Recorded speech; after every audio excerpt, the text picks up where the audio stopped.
I don't know about you, but I find it endlessly fascinating to have long chats with my dad and my father-in-law about things that have happened in their lives.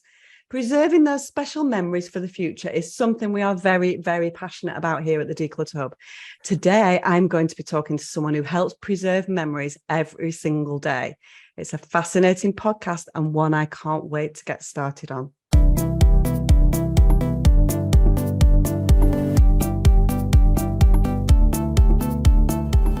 You're listening to the Declutter Hub podcast, bringing you tried and tested, no-nonsense tips and advice from the leading experts in decluttering and organising your home. Now here's your host, Leslie Spellman.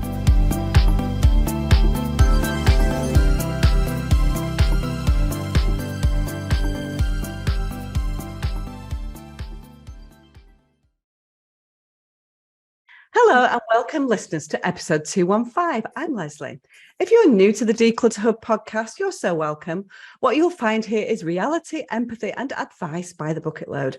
And if you've been listening in for a while, we just wanted to say a huge thank you for being here. We appreciate you so much. We also wanted to remind everyone that you can also watch our podcast on our YouTube channel.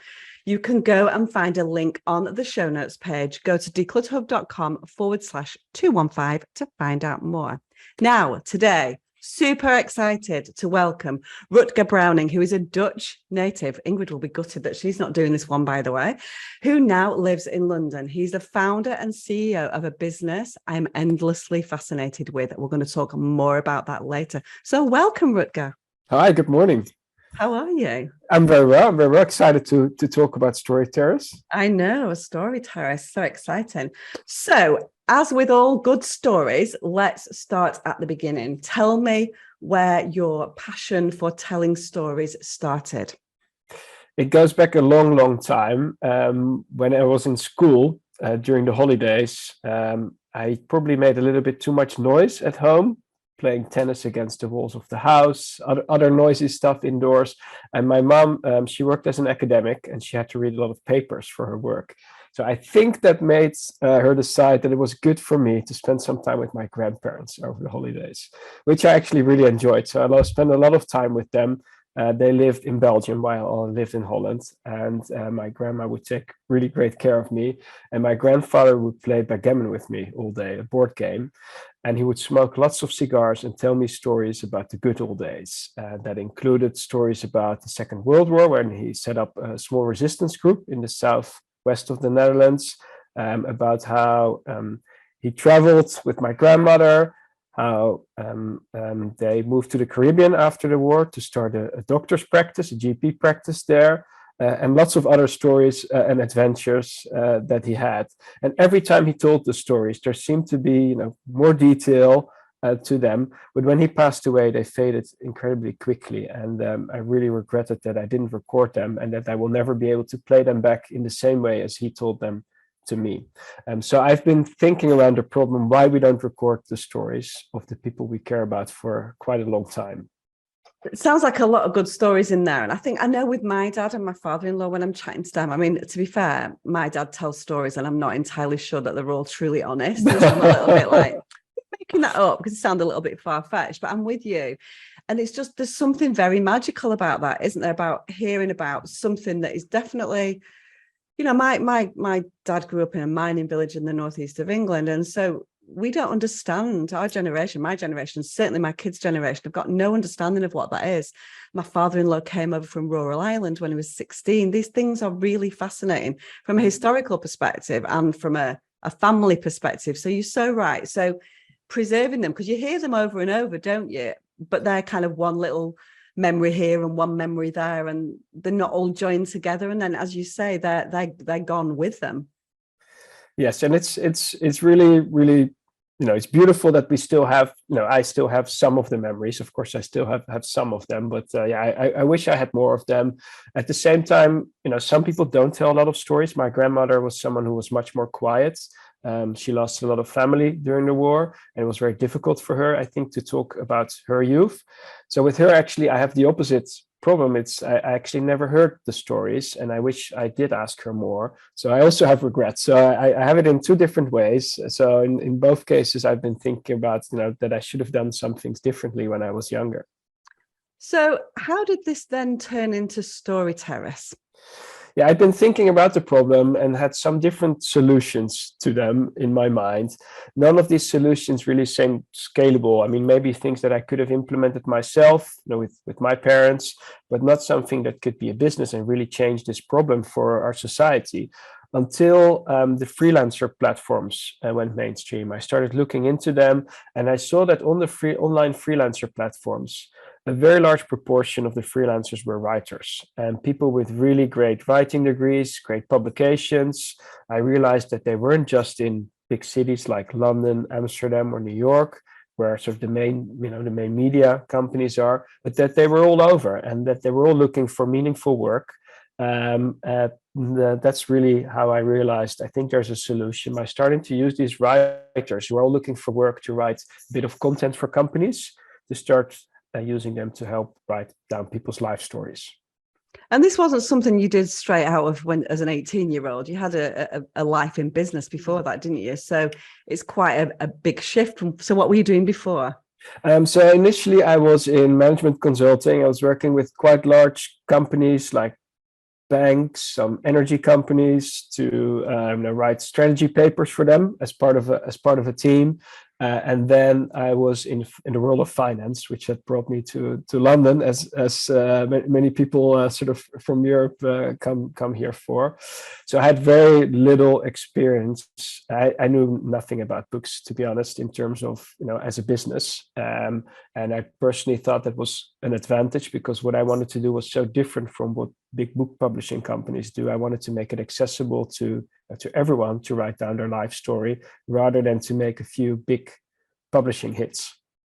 And it's so nice to be able to bring that kind of, obviously you've got this entrepreneurial spirit, and to bring that along with your love of storytelling and what you did as a child and the stories that you listened to and so on. So how long ago was that, and how did that all evolve? Because that sounds like a big ask to take this dream almost and make it into a reality. So I gave up my job about 8 years ago, and then I decided I'm going to fully dedicate to solve this problem that we lose the stories of the people we care about.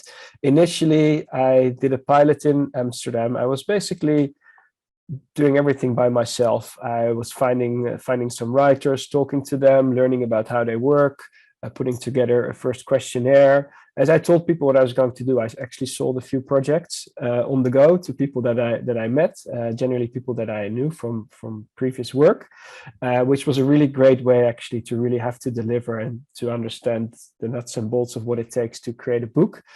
And things evolved from there. I remember our first book, the book that we made, the spine, we couldn't print anything on the spine because digital printing and creating the hardcover books in a small print run was still in its infancy. And only a year later, we were able to print the spine and make the books look better. So it's a process that evolved.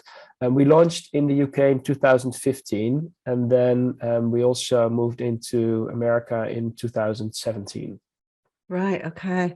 And so, and this is how I found out about you. I mean, because obviously we're going to talk a little bit in a minute, actually, about how decluttering and making memories is all sort of related. But I first found out about you and I was so excited. Honestly, I was like, this is like the best thing ever. Because I saw it, I think it was on an advert or something like that, and that showed that you had been on Dragon's Den. Now, for anybody, we've got lots of people all over the world, and I'm not sure really whether there is an equivalent of Dragon's Den anywhere apart from in the UK. No, there is. And is in the US, it's called Shark Tank. Right. Okay. Yes. And Dragon's Den is in a few more countries as well. Oh, really? Okay. Yes. Okay. So you went into the drag. So basically, for anybody that doesn't know, you go, maybe I'll explain this. I hope that I explain it correctly. So you go in and pitch your business to a group of investors that are kind of very accomplished business people in the UK or the US or around the world. And they decide whether they want to invest in your company and grow with you. So how did that go? Tell me about your Dragon's Den experience. Yes, it was quite an experience. Initially, I wasn't really keen on going on TV, but a friend of mine went on it and he kept on banging on that this was a really good thing to do for the business. And then I thought, well, I'm willing to do anything it takes to make this a success and get people to let their stories be written. So I'll go on TV. I prepared really well because it's quite a nerve-wracking thing to go into a studio. I went with a colleague and we were very nervous beforehand, but once we got in, we were actually quite calm. We told each other, as long as we listen to the questions, we can answer any question. There's really not much else we can do. So that's what we did. We were very lucky because the dragons, as they're called here in the UK, they really loved the product. We gave them a nice welcome box, which we also give to our clients with a number of books in there, a few of our examples from clients. And we created a book about all of them, but just sort of the page of contents with some funny titles about how their life had evolved. And they really loved that. And it was a really great start. And we got a couple of them who made offers to invest in the business. So it was a good experience in the end. But I remember after we left about an hour, we sort of, all the stress came out of our bodies and we're super excited because it's been quite a thing. That's great. And so, but I believe you didn't take their investment. Am I right? Yes, no, that's right. In the end, it was a little bit complicated to make the investment happen, and so we didn't proceed with that. So you went it alone. You've gone on your own, and you've done really well since. So we're going to talk a little bit more about the actual mechanics of Story Terrace because I have personal experience of it, which I'm very excited about. But let's talk a little bit about decluttering and making memories. So how do you think the two are related? I think they're really related because when you write your life story, you have all these bits and pieces lying around of your life. Some of them you're very aware of, some of them you're not, and it's a little bit of a mess in a way. That's why when we tell stories, they go from one place to another and you think of something else, whereas a book is such an organized thing to create. And for a lot of people, they have the intention to write their life story. They want to leave that to the future generations because they know it will benefit them. They can share life lessons, but also just where they've come from and give them a sense of the ups and downs that every life has, which is really important for young people to get. So they have this intention, but then there's a lot of procrastination because it's really hard to write a book. And I think that's also, if I look at my own house, we always have the intention to clean it up and to organize it better, but then it never really happens. So I feel like that whole process, and then once you do it, you're so happy because everything is so organized and you feel liberated. And I think with our books, that's the same thing. A lot of people have this in their heads. I want to do this, but I don't know how to start. And then they're really excited when the book is finished and they're holding it because they've been able to decide every single word in it and get it right, which really explains their life in a beautiful way. And it's kind of a relief that that's done and it's organized.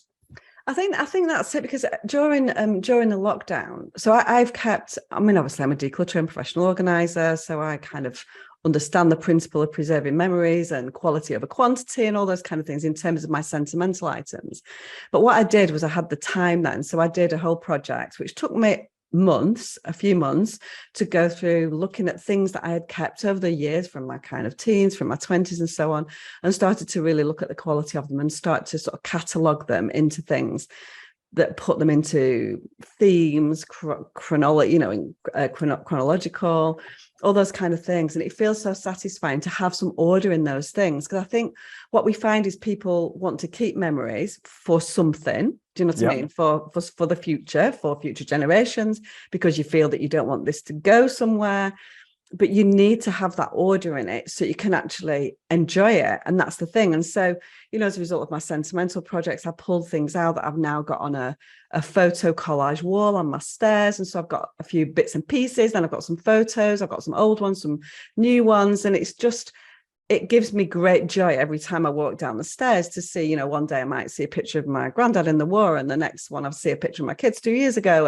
And so it is, but it's having that order. And I think that's it. We all have these good intentions. You talk about writing. I mean, Ingrid and I decided when we started this business that we're much better at talking than we are at writing. It's not that we can't write, but it's hard. It doesn't come as naturally as talking. And, so everybody I'd like to write my life story, but, to write thousands and thousands of words is not an easy thing. And I think that creating something like this provides you the opportunity to go through and to kind of really understand what happened when, and to put it in order. And that's the important thing. It's like putting your house in order. It's the same thing, putting your life in order and sorting out what is important, what does need to be preserved for future generations, and what's just not that important, because there's lots of things in our life that we keep, memories that are not that important, they're not that special, and it's all about what we've got that gives us that warm fuzzy feeling inside.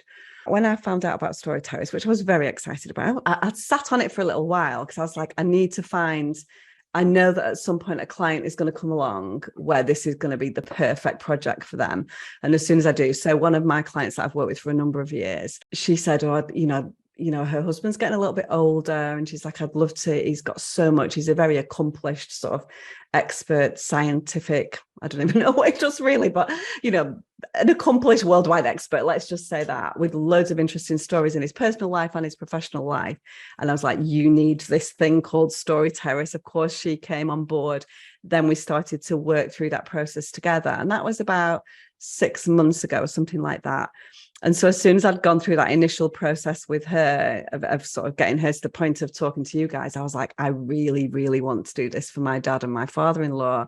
So the background to that is that, I lost my mum in her late 50s. I lost my mother-in-law in her late 50s.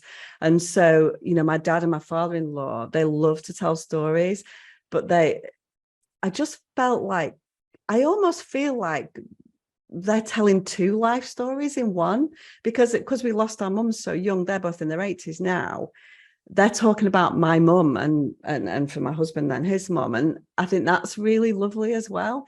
So anyway, I jumped in and decided that this was going to be a thing. And so I went through that process with my dad and my father-in-law, which I'm in the middle of at the moment, which I want to talk about.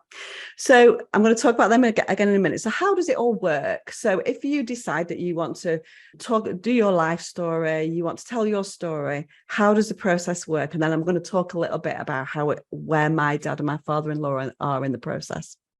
So the process starts with two things in parallel. Firstly, our clients get a questionnaire, and that really helps them to bring back memories.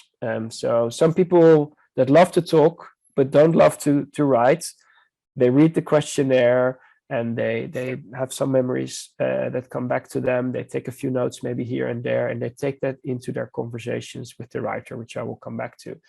Other people, they're quite precise and they're afraid they're not going to tell everything in the conversations. That's generally not really the case. But my mom, for example, is a very precise person. So the questionnaire, they fill it out in great detail. So that's one side of getting going. And then the main purpose is to really help people bring back memories, some turning points in their lives, the most important people they'll mention in there, so that the writer knows a bit of backgrounds. But the very, very most important thing we do is match people with the right writer. We work with 700 different ghostwriters. We vetted all of them, and they're all great writers, but they all have different personalities and backgrounds. So what we do is we match people with one of our writers based on their background, and that's a professional background, cultural backgrounds, but also based on their personality, their interests. And if people want to be interviewed at home, also based on location. If people want to be interviewed online, we still look within the same country, but then it would be anyone in that pool. We'll propose the writer. If our storyteller likes the sound of that, they can have a chat on the phone to break the ice, make sure it's the right match. And then from there, we schedule the conversations. Conversations take about 2 hours when you do it in person, and about an hour online, because it's a bit more tiring to talk to someone online than it is when you're in the comfort of your home and you can take a little break. And then from there, the writer will create a structure for the book. It's basically, these are your 10 chapters. These are the 2 to 3 topics / anecdotes / stories that I will be, writing in those chapters. And that makes sure that we've kind of organized someone's life, a little bit what we talked about earlier. Yeah. And the client approves that. We also write a sample chapter to make sure that the style is right. We find the voice of the client so that when someone reads the book, say a child or a grandchild, it really sounds like the storyteller is telling the story through the book. We write the entire book. We take edits from the client. We take about 2 to 3 photos that the client adds to each chapter, and then we print beautiful hardbound books. Brilliant. No, and it's exactly as you say. So my experience so far. So I wanted to talk about, so obviously this was my idea really. So I had to kind of pitch it then to my dad and my father. I'm like, I've got this really great idea. I'd love you to write a book or like have a book written about you. And I think their first thought on it, they were like, why would anybody be interested in my story? So I was like, well, we're not putting it on the New York bestsellers list here. Do you know what I mean? This is just for family. So first of all, this is not going to be a published book, hopefully. And so I think once they did it, they're like, there's nothing interested in my story. And so I kind of had to, I did have to do a little bit of coaxing in the beginning because I think it's very alien. You know, my dad's 80, my father-in-law's 82. This is not in their world. You know, having a book written about them is not in their world. You know, my dad's from a mining village. My father-in-law's from rural Ireland. You know, so it's just not what they've ever done or whatever. You know, they're not in that world. And so I did have to do a little bit of coaxing at the beginning and say, look, you know, we as a family would love to preserve the memories. And of course, it's quite a difficult conversation because immediately they think that we think they're about to pop their clogs and that we're doing this as a kind of last ditch attempt to get those memories on paper. So there's a little bit of that as well, where I said, that's not what it is, but time is ticking through. And we'd really, you know, I'd like to do this for my family as well. So they've got that. And you know, the types of things that you went through as a child, you know, from rural Ireland, from this mining village in the northeast, are endlessly fascinating to me even, and then definitely to my children. So it's explaining that there's a piece of history that needs to be preserved. And so it took a little bit, they were a little bit nervous about it in the beginning. My dad certainly went through, because they both lost, as I said, they both lost their wives quite young. And so it's emotional for them. And so I had to talk to them about the fact that there would be difficult things. They might have to delve into memories that were less positive, and that, you know, they needed to be ready for that emotional outpouring, I think, a little bit. And so they went through that process a little bit, and certainly my dad struggled with it a bit. He's like, oh, I don't know. And so as long as they were happy with it, and they were absolutely happy with it, I have sort of got them to a point of, I went through the questionnaire with them to fill it in, because they wouldn't be comfortable filling anything in online. So I went through. So I definitely feel that they needed a helping hand to get them to that point. Technically, you have this fantastic system that you use, don't you, for logging things. And so I do feel that, this is a gross generalization, but certainly my dad and my father-in-law are not that technical, and so they would struggle with that side of it. And so I've been there for that part of it, for the kind of initial coaxing, let's call it, and kind of encouragement to go down that route. I've tried to encourage them to think about the chronology of their life a little bit, and because you talked about these 10 chapters and stuff, like try and break your life down, not into 10 to 20. There's like your childhood, and then before you got married, and then once you got married, then once you had kids or whatever, your retirement, blah blah blah. And so trying to get them to think about that, and to think about key things that have happened in that period. So I have tried to get involved at that stage, but as soon as the matching of the writer, so I spoke to the editor a little bit at the beginning to explain a little bit, because I think they would be a bit nervous to, I can be very clear with I'm like, they're not that well educated. It needs to be somebody who is fully versed to working with working class people, which is different to my other client that I was talking about, who's highly educated and would have a very different style of writer. So it's important to get that. And you certainly, the matches have been fantastic. But now that we're in that stage they're in the interview stage at the moment. So I think both my dad and my father-in-law have both done a couple of hours worth of interviews each, and they are absolutely loving it. They you said it's an hour online. Like they're talking. I think they're like, okay, now we're done now. Have you had enough now? And they're like, no, keep on talking and keep on talking. So they're finding it, much as they were a little bit nervous. I think nervous would be the word about, I don't think it's about nervous about telling their story, but nervous that their story is not relevant to anybody, and nervous about the technology and the process and the writing, and thinking that they would be like, oh, am I going to be good enough with the writing? It's kind of almost like going, gone back to school for them. You know? Sometimes people feel like, oh, there's an investigator coming to me who's going to ask a lot of questions, but you're actually having conversation. And once people have them, people absolutely love talking to their writers because they feel like they know them quite quickly, because we match people with people that they're supposed to feel comfortable with. And then they start talking, and you actually talk about more things than you would normally. They ask that extra question that maybe at home, when there's many people around the table, isn't really being asked. And then people really start to get into it. And what you said about this sort of, the fear of the process, we see that quite a lot. And the good thing about writing a book is you're so in control. Like, we're not writing the book for anyone else but the person telling the story. So if you don't want to write about a certain chapter later on and you want to change it, we take it out, or how you describe something. So it's quite comforting to know that you're in control. Yeah, definitely. Because there's a period of my dad's life that he's like, that he felt that he's not that was a bit of a nightmare. He was married before he married my mum, said at a previous marriage, like, I don't really want to talk about that much. And I'm like, we don't have to. It's your story. You tell, we can skip. He's like, well, I need to include it because obviously it's part of a life. Be like, what happened there for those 10 years, But I was like, it's your story. And then my father-in-law was nervous about the fact that he was forgetting things from his childhood. I'm like, you could, like, I don't remember things, you can only tell the story about what you can remember and not about what you can't remember. And that's what's important. So I think it's been really interesting to get them to that point.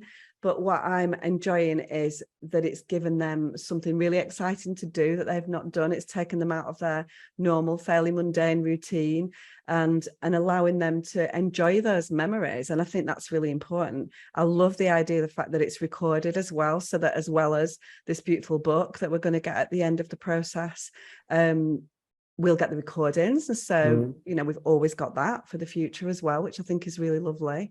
So I sort of waxing lyrical about your business, that I'm a big fan, Rutger. So I just think it takes everything that we do at the Declutter Hub to that next level, because sentimental things and things that we are attached to is such a big part of the people that come to us and work with us. And I think this is really like, we talk a lot about preserving memories and speaking, talking about the memory behind the stuff and things like that. And this is the epitome of everything that you could do with that stuff. Now, it's not, it is an investment. Of course, it's an investment. So it's not something that everybody is going to be able to do. But for me, I had to think long and hard about, is this the right thing to be spending money on and so on? But I just think the legacy that's left behind is so, so important and so lovely. So I'm a big fan, as our listeners will probably tell. I think this is just such a beautiful thing to be able to do. My kids are excited. My husband's excited. It's lovely to see this kind of regeneration of my father-in-law and my dad. I think it's a lovely process. I think it's really well managed. I like organisation. And so I love the process and the way that it's all set down into, this is what's happening now. These are the timescales, these are the deadlines and so on. But it's also quite fluid and not rigid as well. So I quite like that because, older people, and it doesn't necessarily just need to be older people, does it, Rutger? I mean, I'm doing it with my dad and my father-in-law, so presumably you've had people who do it for themselves as well, who are a little bit younger. So what sort of stories do people tell? Yeah, first of all, I mean, we about half our gifts, like you've given it to your father and father-in-law, about half the people buy it for themselves. We work with people from different age ranges. A large group of our clients are retired. So generally that's 65 and up, but we've also seen people that really enjoyed giving it, say, to their parents, and then their husband or wife is turning 50 and they're like, oh, I don't know what to give them. Let's write their story, and then they can do it again when they're when they're retired, type of thing. So that's kind of the range, and we have lots of different stories. I mean, it's very hard for me to say. I mean, there are tens of millions of stories in England, and we're seeing all of them. We're seeing people that have lived on the same farm for 7 generations. We have a lot of unique stories from people who've come from all over the world to the UK, and that story of what life was like in, for example, India, and then they may have moved to East Africa, and then they've come to England. It's fascinating. And then we've seen people who've had different types of careers, or people who've traveled a lot, anything really.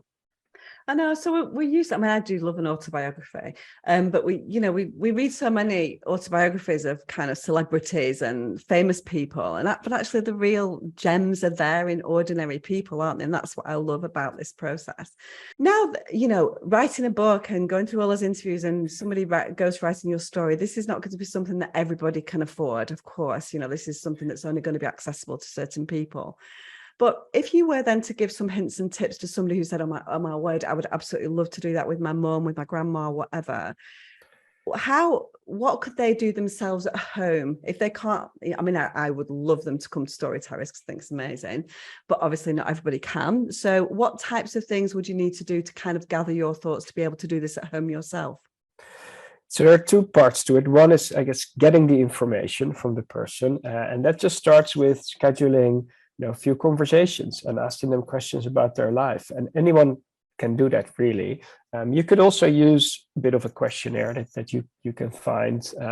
Ask someone, like, who are the 5 most important people in your life? That's kind of a overarching question that then starts people to think about a lot of things. In the end, it doesn't really matter who the 5 are, but it just gets people started to think about things and talk about turning points.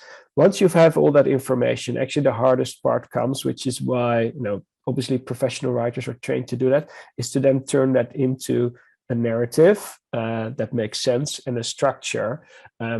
So what some of our writers do, they use Post-it notes of different things that they have, and they start moving them around. So you could do that.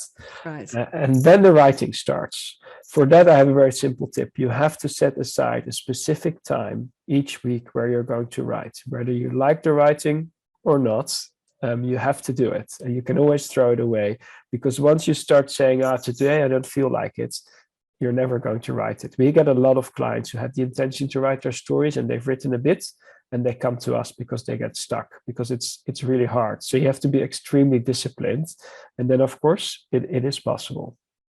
I know it's hard. I mean, we've got people are like, when are you going to write a book, Ingrid and Leslie? And I'm like, yeah, soon. So we've got everything is there, but actually getting to a point of scheduling that time, finding the time to write it, gathering your thoughts, putting it into a chronology, something that people want to read. It's not an easy thing. It is obviously a huge skill that not everybody has.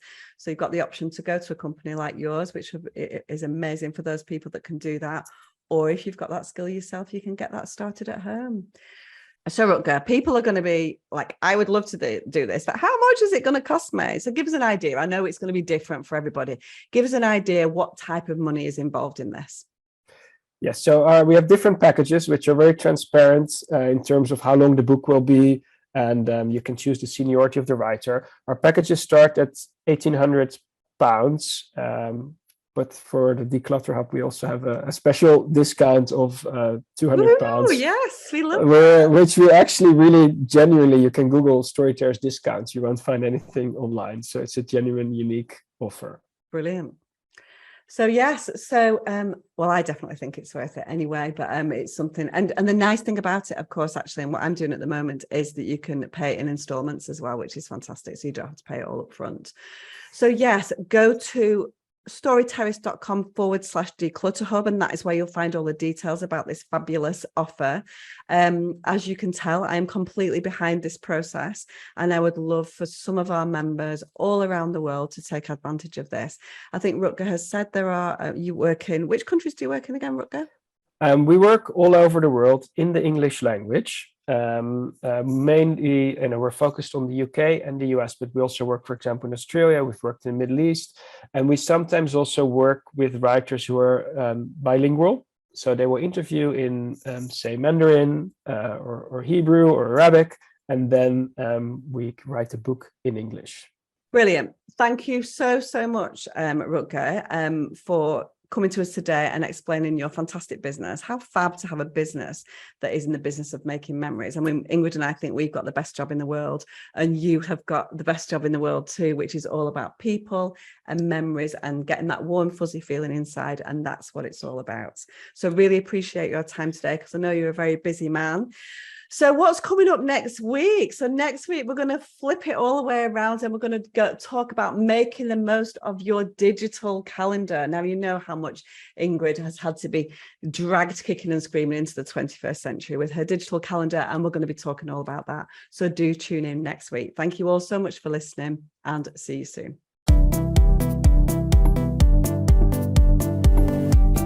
Thanks so much for listening to the Declutter Hub podcast.